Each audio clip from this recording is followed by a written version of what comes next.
नमस्कार, स्वागत आहे आपल्या लाईफ मुवमेंट्स या यूट्यूब चॅनलमध्ये. तर आज आपण बनवणार आहोत अनारसे. तर अनारशासाठी अगोदर आपल्याला राशनचे तांदूळ घ्यायचे. तर हे 1 वाटी घेतले मी. तुमच्या याच्यानुसार तुम्ही 2 वाट्या असं घेऊ शकता प्रमाण त्याचं, पण मी 1 वाटी घेतलं. आणि ते स्वच्छ असे धुवून घ्यायचे, त्यातले खडे वगैरे काढून टाकायचे. आणि साधे राशनचेच घ्यायचे आपल्याला, त्यामुळे छान जाळीदार असे आपले अनारसे तयार होतात. तर हे असे स्वच्छ धुवून घ्यायचे 3-4 पाण्याने. आणि हे तांदूळ आपल्याला 2 दिवस भिजत ठेवायचे.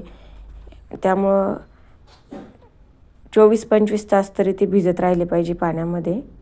त्यामुळे ते असे स्वच्छ धुवून घ्यायचे आणि आपल्याला त्याचं पूर्ण असं व्हाईट पाणी निघेपर्यंत धुवायचे, कारण खूप घाण पाणी निघतं. हे आता आपले स्वच्छ असे धुवून झालेले आता एका डब्यामध्ये झाकण लावून आपल्याला ते ठेवायचे. त्यामुळे असं पाणी घ्यायचं आणि त्यामध्ये आपल्याला ते टाकून द्यायचे. पूर्ण टाकून घ्यायचे आणि त्याला झाकण लावून असं आपल्याला ठेवून द्यायचं आहे. हे बघा असं झाले आपले. आता आपण 2 दिवसानंतर हे आता काढायला घेतलेले. तर असे पाण्यातून त्याचं पाणी काढून टाकायचं आहे, घाण सर्व. पूर्ण घाण पाणी चाळणीमध्ये निथळू द्यायचं आहे थोड्या वेळ. त्याला अजून 2-3 पाण्याने धुवून घ्यायचे ते 2 दिवसानंतर पण, कारण त्याचा जो वास आहे, थोडा आंबटपणा वगैरे वातावरणानुसार हे होतं. उन्हाळ्यात थोडा जास्त वास येतो, तर थोडे 12 तास जरी भिजू दिले तरी, म्हणजे वातावरण बघून हिवाळ्यात थोडे जास्त भिजू द्यावं लागतं असंही त्याचं, कारण एकदम मऊ होतात ते, त्याचे तुकडे होतात नंतर भिजल्यानंतर. आणि हे कॉटनच्या कपड्यावर असे 1-2 तास आपल्याला फॅनच्या हवेतच उन्हात नाही ठेवायचे. का बरं, तर मग नाहीतर कडक अनारसे होतात आपले आणि तुटतातसुद्धा. त्यामुळे फक्त कॉटनच्या कपड्यावर घरातच त्याला सुकू द्यायचे. थोडे ओलसरच असताना आपल्याला मिक्सरच्या जारमध्ये टाकून आता ते आपल्याला मिक्सरमधून बारीक करून घ्यायचे. हे आता असे मिक्सरच्या जारमध्ये थोडे ओलबटच ठेवायचे, जास्त वाळू पण द्यायची नाही आपल्याला, ते सुकू द्यायचे नाही आहे. आणि उन्हात तर अजिबात ठेवायची नाही, फॅनच्या हवेखाली सुकू द्यायची त्याला निवांत. आणि हे आता मिक्सरमध्ये असं बारीक आपल्याला फिरून घ्यायचं आहे आणि गाळणीने गाळून घ्यायचं आहे. सोजीची चाळणी, अशी चाळणी असेल तर चालेल, कारण ते जाड नको राहायला. जाड राहिले तर कचर आणि तुटायची भीती आहे. त्यामुळं असं आपल्याला आता ते मिक्सरमधून काढल्यानंतर चाळून घ्यायचं आहे. बघा थोडं ओलं पीठ असं थोडंसं नॉर्मल हाताला लागते. जास्त मी वाळू दिलेले नाही, त्यामुळे ते पीठ छान झालेलं आहे आपलं आणि मऊ होतं एकदम. आता नंतर जे राहिले ते घेतले. एवढ्या याच्यामध्ये तरी भरपूर अनारसे होता वाटीभरच्यात, कारण तेवढीच साखर जाणार असते आपल्या याच्यात 1 वाटी. हे बघा आता ही साखर मी आता मिक्सरच्या बाउलमध्ये टाकली आणि ती काढून घेणार आहे. हे आता साखर आपली रेडी आहे. आता आपण हे पीठ मोजून घ्यायचं. इथं मेन पॉईंट आहे, हे पीठ जेव्हा आपलं जितकं आहे तितकं बघायचं, त्याच्या फक्त अर्धी साखर घ्यायची. पीठ मोजायचं, तांदूळाचा हे लावायचं नाही. तांदूळ कितीही घेऊ, पण पीठ मोजायचं जेव्हा आपण पीठ काढतो तांदूळाचं तेव्हा ते. हे असं आपल्याला आता तांदूळाचं पीठ मोजून घ्यायचं आहे. तर आपलं तांदळाचं पीठ भरलं 2 वाट्या, 1 वाटी तांदूळ घेतले, 2 वाट्या पीठ भरलं. आणि आता आपल्याला ही पिठी साखर मोजून घ्यायची. जाडी साखरेचं पण नाही हे ठेवायचं, पिठी साखर मोजायची. तर 2 वाट्या पिठाला 1 वाटी आपल्याला पिठी साखर घ्यायची. त्याचं प्रमाण एकदम छान होतं आणि आपल्या अनारसे अजिबात तुटणार नाही. तर 2 वाट्या पिठाला 1 वाटी साखर, ती पण पिठी. असं आपल्याला ते सर्व मिक्स करून घ्यायचं आहे आणि त्याचे गोल असे आपल्याला लाडू बनवायचे आणि ते तसेच बांधून ठेवायचे. जर तुम्हाला ज्या दिवशी बनवायचे त्याच दिवशी म्हटलं तर 1-2 तास अगोदर तरी ते बांधून ठेवले गेले पाहिजे. शक्यतो रात्र गेली तर चांगलंच, 12 तास, कारण त्याला एकदम असं थोडं पाणी सुटतं नॉर्मल त्या साखरमुळं. हे बघा किती छान असा लाडू तयार होतो. हे असे आपले आता 3 लाडू तयार झालेले 1 वाटी तांदळाचे. हे एकदम छान असे आपले लाडू तयार झाले. आणि आता त्याच्यानंतर आपण आता बनवायला घेतो आहे. 1 रात्रभर मी तसं ठेवलं आणि आता हे बनवायला घेतलेले. तर थोडं दूध घ्यायचं आणि थोडी साखर घ्यायची, खसखस असेल तर खसखस घ्यायची. वरतून जाळी येण्यासाठी आपल्याला ती साखर लावायची आहे. आता हे दूध थोडं एकदम नॉर्मल लगेच थोडं टाकायचं आहे, नाहीतर लगेच पातळ होऊन जाईल आणि तुमचे अनारसे व्यवस्थित होणार नाहीत. त्यामुळं असं थोडंसं दूध टाकून ते आपल्याला असं घट्ट असं मळून घ्यायचं आहे. जास्त टाकायचं नाही आहे, एकदम हळूहळू आपल्याला ते आता असं मिक्स करायचं आहे. छान गोळा तयार करायचा आहे त्याचा.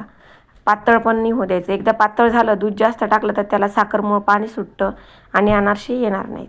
त्यामुळे असं त्याला थोडं मिक्स करायचं आहे हळूहळू, एकदम नॉर्मल. फक्त दुधाचा हात जरी घेतला ना तरी पण त्याला पाणी सुटतं.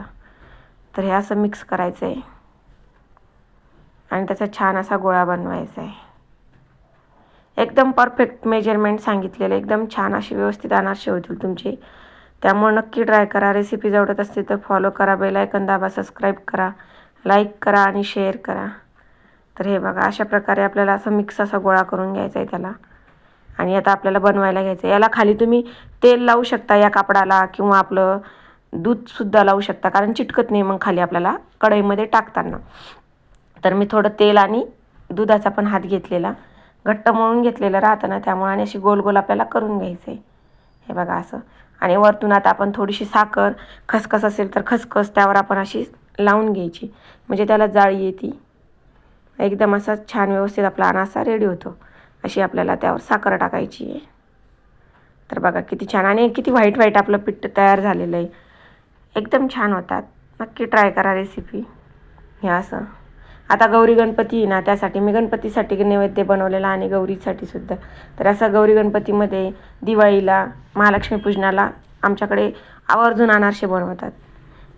तर हे असं त्यावर सारखं असं आपल्याला तेल हे करायचं, आणि कढईमध्ये जास्त तेल टाकायचं नाही, नाहीतर तुमचा अनारसा कढईमध्येच वितळून जाईल. आणि टाकल्यानंतर फक्त सारखं असं झाऱ्याने त्यावरती तेल सोडायचं, म्हणजे आपल्या अनारशाला छान अशी जाळी येते. नाहीतर टाकून द्यायचा आणि दुसरा बनवायला घेतला तर इकडं हा तोपर्यंत ना असा नुसता होऊन जातो, पण त्याला जाळी येत नाही. आणि पातळच बनवलेले मी. तुम्हाला जसे आवडतात तसं तुम्ही जाड पण त्याला बनवू शकता. हे असं आपल्याला झाऱ्याने त्यावर तेल टाकायचं आहे सारखं, म्हणजे तो काय होतो वरतून त्याला छान अशी जाळी येते. आणि मी पलटत नसते त्याला, एकाच साईडनी होऊ द्यायचं छान, दोन्ही साईडनी पण तो होऊन जातो. बरेच जण त्याला पलटतात, सारखं पलटलं वगैरे ना तर तो तुटतो आणि त्याचं हे होतं, तर त्याला पलटायचं नाही. हे असं आपल्याला त्यावर तेल सोडत राहायचं आहे, असं वरतून थोडं थोडं. तेलाचं प्रमाण कमी घ्यायचं आहे, जास्त नाही. आणि मीडियम गॅस, एकदम स्लो गॅस ठेवलेला आहे मी, फुल गॅस करायचा नाही आहे.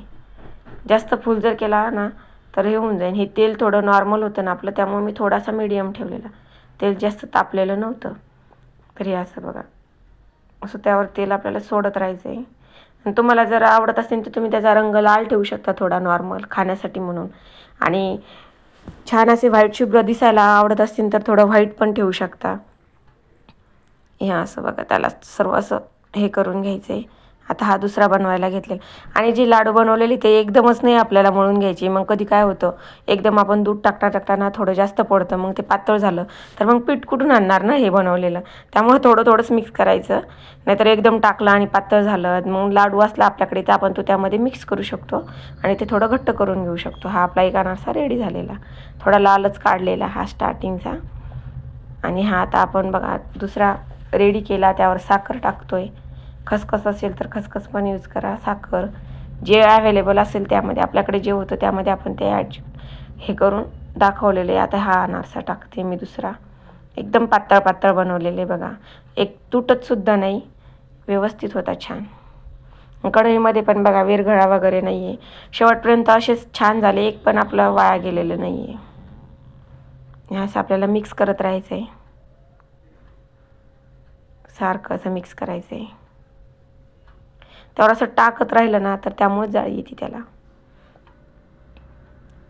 सारखं तेल त्यावर असं आपल्याला टाकत राहायचं आहे, एकदम व्यवस्थित होतात. बऱ्याच जणांना भीती वाटते, अरे आले पाहिजे, विरघळता हे होतं.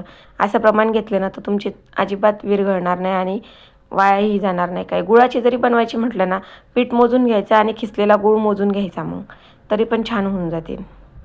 हे असं त्याला बघा, हा मोकळा झाला आणि बघा किती छान जाळी आली त्याला, व्हाईट व्हाईट झालेला, छान मस्त जाळी आली त्याला सुद्धा, एकदम छान दिसत आहे.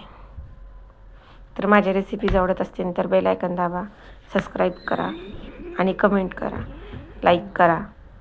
हे असं बऱ्याच जणांना अनारसे आवडतात, तर नक्की कमेंट करून सांगा कोणाकोणाला आवडता. रेसिपी शेअर करा.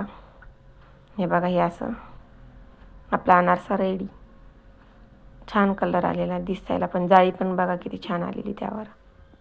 तर असं त्याला ना व्यवस्थित हे केलं ना, आता प्रमाण घेतलं ना तर आपला एकही अनारसा तुटणार नाही.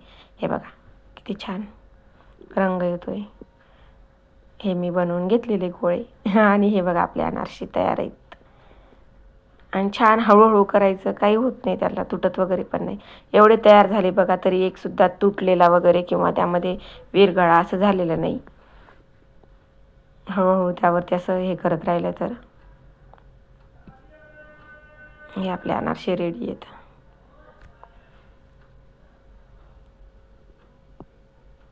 असा हळूहळू त्यावरती तेल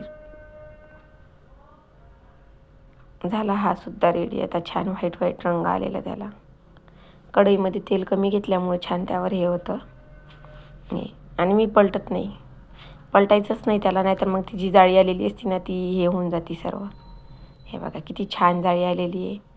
हे असे आपले अनारसे रेडी आहेत. हे असे तुम्हाला जसा रंग आवडेल तसं तुम्ही करू शकता. मी काही व्हाईट आणि थोडं याला थोडा ब्राऊन रंग येऊ दिला. हे बघा असं हे आपले अनारसे रेडी. चला तर भेटू अजून नवीन रेसिपीमध्ये. कशा वाटतात रेसिपी नक्की कमेंट करून सांगा. बाय. आजची रेसिपी आवडली असेल तर कमेंट करा. बाय.